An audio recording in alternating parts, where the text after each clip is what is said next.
voilà, donc on va parler, effectivement, c'est un nouveau sujet parce que vous faites de l'isolation thermique par l'extérieur C'est avec, ça. voilà, avec des amiantages, mais vous avez plein d'autres, bon, vous faites d'autres choses aussi, mais si on regarde le métier principal. Mais aujourd'hui, c'est ce qu'on disait en préparant cette présentation, c'est que comme on est dans les rénovations globales, il faut que vous ayez un rôle de coordination entre les différents corps de travaux parce que c'est ce qu'on vous demande aujourd'hui. Comme vous le savez, qu'il faut faire 35% de gain énergétique pour avoir les subventions. Du coup, on est amené à travailler avec d'autres entreprises et du coup de coordonner tous ces interlocuteurs. Voilà, donc ça c'est un des gros sujets. Bah, ça va être l'objet de ta présentation. Voilà, merci à Merci. toi. Et on aura 5 minutes pour les questions-réponses à la fin. Voilà, donc on commence par un quiz. Alors, effectivement, le petit quiz. Peut-être je te laisse poser la question. Alors, quel est le meilleur moyen de faire des économies sur un ravalement? Du coup, A, B ou C? Voilà, donc il y a négocier avec l'entreprise, marchander un rabais en contrepartie d'une baisse sur la qualité, optimiser les coûts sur la globalité des travaux. On vous laisse voter. 5 secondes. 4 pour le public qui est à distance. 3, 2, 1, 0. Voilà, on va présenter les résultats, Benjamin. Alors, Optimiser les coûts sur la globalité des travaux, tout à fait. En fait, tout simplement, c'est de savoir les meilleurs travaux possibles à faire pour avoir les subventions, comme Île-de-France Énergie l'a dit tout à l'heure.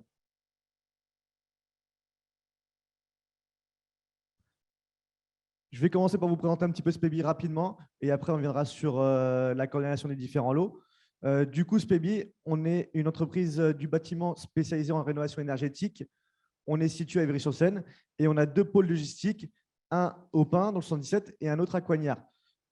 Pourquoi avoir 2 plateformes logistiques? Tout simplement, c'est pour englober un peu toute l'Île-de-France. Du coup, au Pin, on a de l'échafaudage qui est situé pour l'Est parisien et le Nord, et Coignard pour le Sud et pour l'Ouest parisien. Ça nous permet d'être plus réactifs sur le démarrage chantier et aussi, surtout en ce moment, qui n'est pas négligeable, gérer les coûts de l'essence, surtout en ce moment. Spebi, ça a été créé en 1965, donc on a un peu plus de 55 ans d'expérience avec une centaine de salariés. On a des services qui sont spécifiques à l'entreprise. On a notre propre échafaudage avec nos propres monteurs. Le désavantage également, comme vous le savez, vous avez un bâtiment sur 2 actuellement qui est amianté. Du coup, c'est très important de pouvoir gérer ses coûts. On a un service métallerie, ferronnerie pour tout ce qui est modification des garde-corps. Donc, dans la rénovation énergétique, on est amené à isoler les tableaux voussures, les balcons ou autres. Du coup, des modifications de garde-corps se fait automatiquement. On a un service bardage et enfin, on a un service après-vente parce que ça peut arriver d'avoir des petits oublis sur le chantier et le but, c'est d'être le plus réactif possible. Au niveau des certifications, Spebi, on est la première entreprise de bâtiment en France à être triple certifiée, donc pour la qualité, pour la sécurité et les conditions de travail et l'environnement. On a bien sûr toutes les certifications Calibat pour répondre à tout type de chantier de ravalement et d'isolation thermique. Et enfin, comme je vous l'ai dit tout à l'heure, on a notre propre équipe de désamianteurs. Du coup, on a la 1552 pour l'amiante en SS3, SS4. Au niveau du chiffre d'affaires, on ne le voit pas très bien, du coup. On a clôturé un chiffre d'affaires de 42 millions d'euros en 2021, ce qui est pas mal. Et du coup, vous avez mis le chiffre d'affaires de 2001 à 2022, enfin 2021. Du coup, pourquoi on a commencé en 2001? Parce que c'est un petit peu l'ère, ça a commencé à ce moment-là, les rénovations énergétiques. Donc, du coup, comme vous pouvez voir, on a un chiffre d'affaires qui est en constante augmentation depuis 2001. Au niveau de nos clients, donc on fait à peu près moitié-moitié, moitié copropriété, moitié bailleurs sociaux. Et enfin, on a un petit peu de tertiaire, mais qui est très, très peu par rapport à notre chiffre d'affaires. Du coup, Spebi, nous, on intervient sur une rénovation énergétique. On intervient sur tout ce qui est l'installation de chantier, la mise en place de l'échafaudage, tout ce qui est l'extérieur, donc l'isolation avec le bardage. On va faire l'étanchéité des balcons, les changements des garde-corps et ensuite les flocages. Donc, ça peut être les plafonds, les caves, des fois des halls d'entrée aussi. Et du coup, comme j'ai dit tout à l'heure, le but, c'est d'arriver à 35% de gain énergétique. Malheureusement, avec un ravalement, on n'y arrive pas tout le temps. Du coup, on est amené à travailler avec d'autres personnes. Donc, ça peut être très bien, ça peut être un étancheur, ça peut être un menuisier, de la ventilation. Et donc, du coup, on s'occupe, quand on est mandataire, de gérer tout ça. Du coup, comment ça se passe? On va commencer par l'installation de chantier, l'échafaudage. Le deuxième avantage, quand vous en avez souvent, la menuiserie, la ventilation. Pourquoi eux avant nous? Tout simplement parce que si on fait de la dépose totale, bah forcément, ils peuvent endommager les façades. Du coup, on va pas revenir 2 fois. Donc, ils vont commencer avant nous. Et enfin, le façadier avec l'étancheur qui va arriver sur la fin. Donc, le façadier et l'étancheur, on arrive souvent en même temps. Après, ils finissent avant nous parce qu'ils ont beaucoup moins de mètres carrés à rénover. Du coup, pourquoi faire de la co-traitance? Tout simplement parce que c'est une simplification administrative pour vous et pour le maître d'œuvre. Donc, au niveau, nous, on récolte toutes les informations administratives. Donc, ça peut être le CABIS, comme vous pouvez le voir, les références, les qualifications, les mémoires techniques s'il y en a ou pas. Et on s'occupe aussi également de la facturation. Donc, soit on est amené à le faire nous, et ensuite on reverse aux différents co-traitants, ou sinon ça peut se faire automatiquement. Et enfin, une simplification technique. Donc, c'est pareil, vous avez un seul interlocuteur. On s'occupe de gérer toute l'installation de chantier pour tous les lots. On s'occupe du panneau de chantier, des échafaudages, des pics, des plannings. On fait également tout ce qui est l'aire de stockage, les livraisons. On demande les autorisations de voirie. Et ça évite d'avoir différents interlocuteurs à chaque fois pour la même opération. Là, comme vous pouvez voir, au niveau du planning, nous, on s'occupe de récupérer tous les plannings des différents corps de métier.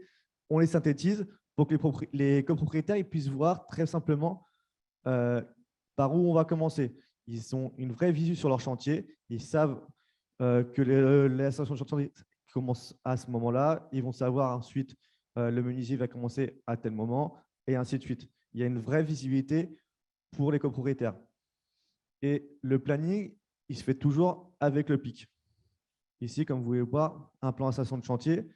Vous voyez la zone de stockage où elle se situe, l'échafaudage, par où il va commencer avec les différents phasages de l'échafaudage, et aussi les bagages de chantier, où est-ce qu'ils vont être.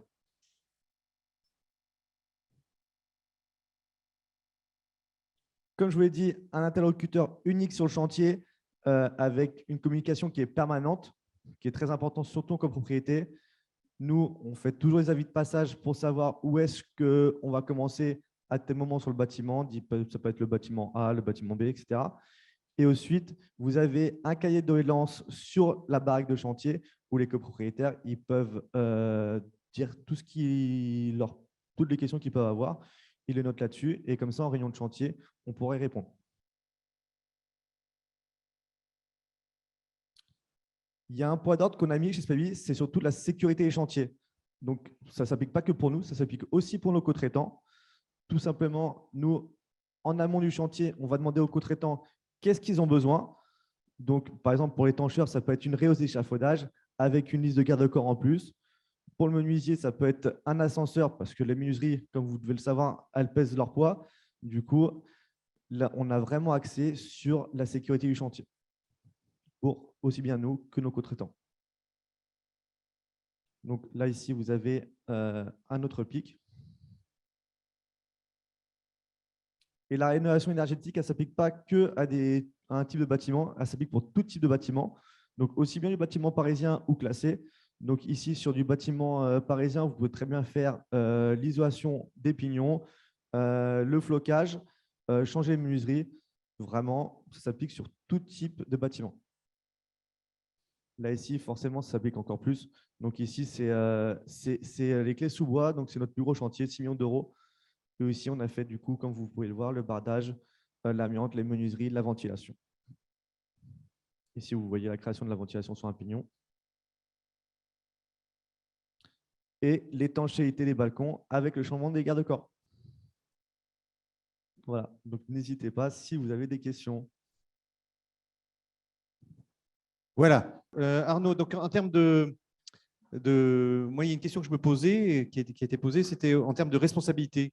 Qu'est-ce qui se passe quand finalement vous êtes en co-traitance, c'est vous On est en qui êtes co-traitance, oui. Donc, on est mandataire du chantier. Donc, nous, on s'occupe de tout ce qui est liaison avec les différents, du coup, nos partenaires, parce que c'est des partenaires. Mais par contre, chaque partenaire a sa propre responsabilité, du coup, ses propres assurances. Et chacun s'il y a un problème je vous dis une bêtise, sur l'étanchéité, ce sera l'étancheur qui va régler son problème après. Nous, on est vraiment là, on est comme une soupape. On prend le problème, on le dit à l'entreprise, mais ce n'est pas nous qui avons la responsabilité du chantier. Oui. Nous, on a notre responsabilité sur notre travaux. En fait, nous, c'est beaucoup un facilitateur, c'est pour les démarches administratives et techniques. Ouais. Et surtout avoir un seul interlocuteur sur le chantier. Oui. Est-ce que pour les copropriétaires, du coup, en termes si on regarde le coût, est-ce qu'on a intérêt à être en co-traitance? Est-ce qu'il y a des gains de coût pour les copropriétaires? Forcément, il vaut mieux qu'ils soient en co-traitance parce que si on est amené à nous prendre tous les lots en interne, on va forcément marger sur chaque lot et du coup, ils n'auront pas le meilleur prix. Que là, en co-traitance, ils ont les meilleurs prix sur chaque corps de métier. Oui, donc parce que là, c'est vous qui vous occupez de faire récolter les éléments On de récolte devis. toutes les informations de chaque co-traitant et vraiment, ils sont à leur prix. Et nous, du coup, en co-traitance, on ne prend aucune marge. Ouais. En termes de discussion avec le maître d'œuvre, donc c'est chaque entreprise qui vient aussi discuter sur les réunions de chantier. Sur les réunions de chantier, tout simplement, s'ils préfèrent que ce soit nous avoir un seul interlocuteur, on peut être le seul interlocuteur et nous, on fait notre réunion en aparté avec les différents corps de métier et ensuite, on leur redonne les différentes informations. Ou s'il préfère, lui, voir tous les différents prestataires, il peut très bien le voir aussi. Voilà. Merci beaucoup, Merci Arnaud, pour cette présentation. Merci à toi.